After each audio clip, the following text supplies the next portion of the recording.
Samahan nyo naman ako ngayong araw mga boss. Ilang araw ko na rin kasi hindi nalilinis ang alaga kong motorsiklo kaya namumutim na yung pinaghalong puti at itim. Makapal na rin ang mga putik ng tapalodo kaya kayo na lang ang magkuskus nito.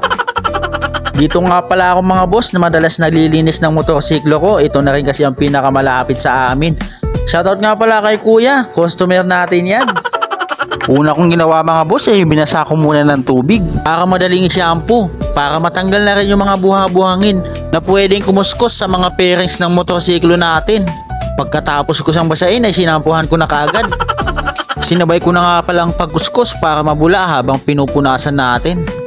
Dito nga pala mga boss ay hindi ko na tinanggal yung anti-pusa na seat cover natin para sabay na rin natin malinis.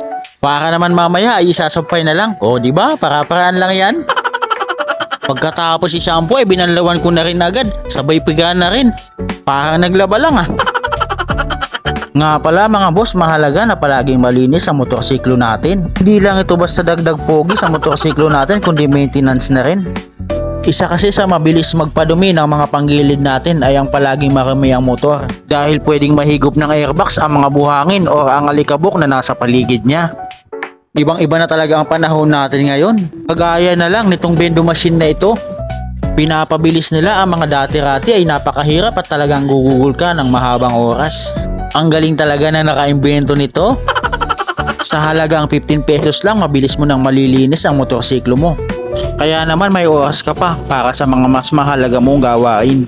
Lalo na para sa pamilya mo. Habang nagkakaedad kasi tayo ay mas lalo nating pinapahalagan ang bawat oras. Totoo nga ang kasabihan na mas mahalaga ang oras kaysa pera.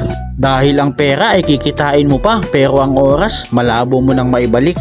Pero ako gusto ko pa rin ng pera at saka oras. Siya mga boss, napapalayo na naman ang kwento ko. Marami pa akong dapat i-share sa'yo na dapat mapanood mo sa mga susunod ko pang video.